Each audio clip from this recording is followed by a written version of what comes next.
The Fifth Day by Louis Ginzberg. On the fifth day of creation, God took fire 118 and water. And out of these two elements, he made the fishes of the sea 114. The animals in the water are much more numerous than those on land. For every species on land, excepting only the weasel, there is a corresponding species in the water. And besides, there are many found only in the water 115. The ruler over the sea animals is Leviathan. With all the other fishes, he was made on the fifth day 117. Originally, he was created male and female like all the other animals. But when it appeared that a pair of these monsters might annihilate the whole earth with their united strength, God killed the female. So enormous is Leviathan that to quench his thirst, he needs all the water that flows from the Jordan into the sea. 119. His food consists of the fish which go between his jaws of their own accord. When he is hungry, a hot breath blows from his nostrils, and it makes the waters of the great sea seething hot. Formidable though Behemoth, the other monster, is, he feels insecure until he is certain that Leviathan has satisfied his thirst. 121. The only thing that can keep him in check is the stickleback, a little fish which was created for the purpose, and of which he stands in great awe. 122. But Leviathan is more than merely large and strong. He is wonderfully made besides. His fins radiate brilliant light.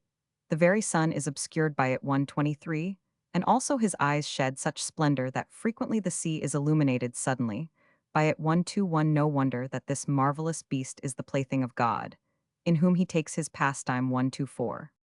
There is but one thing that makes Leviathan repulsive, his foul smell, which is so strong that if it penetrated thither, it would render paradise itself an impossible abode. 125. The real purpose of Leviathan is to be served up as a dainty to the pious in the world to come. The female was put into brine as soon as she was killed, to be preserved against the time when her flesh will be needed. 126. The male is destined to offer a delectable sight to all beholders before he is consumed.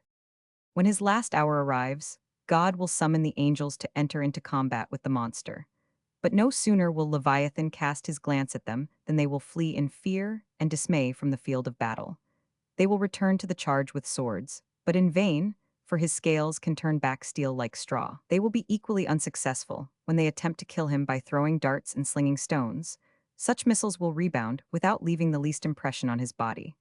Disheartened, the angels will give up the combat, and God will command Leviathan and Behemoth to enter into a duel with each other.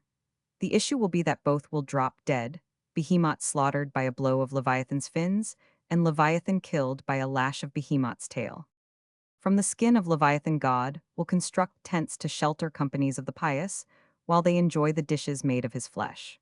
The amount assigned to each of the pious will be in proportion to his deserts, and none will envy or begrudge the other his better share. What is left of Leviathan's skin will be stretched out over Jerusalem as a canopy, and the light streaming from it will illumine the whole world, and what is left of his flesh after the pious have appeased their appetite will be distributed among the rest of men, to carry on traffic therewith. 127.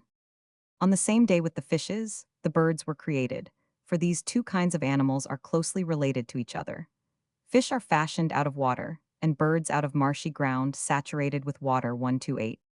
As Leviathan is the king of fishes, so the Ziz is appointed to rule over the birds. His name comes from the variety of tastes his flesh has. It tastes like this, zay, and like that, zay. 130. The Ziz is as monstrous of size as Leviathan himself.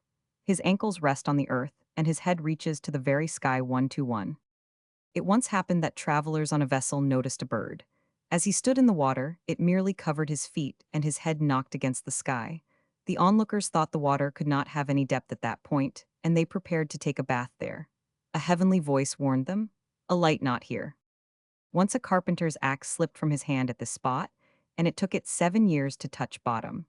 The bird the travelers saw was none other than the Ziz. His wings are so huge that unfurled they darken the sun. 133. They protect the earth against the storms of the south.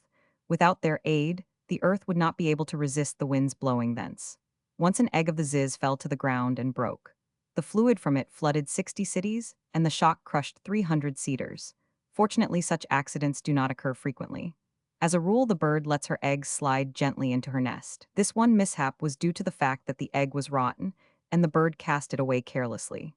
The Ziz has another name, Renanin, 135, because he is the celestial singer. On account of his relation to the heavenly regions, he is also called Sequi, the seer, And besides, he is called son of the nest. 137 because his fledgling birds break away from the shell without being hatched by the mother bird. They spring directly from the nest, as it were.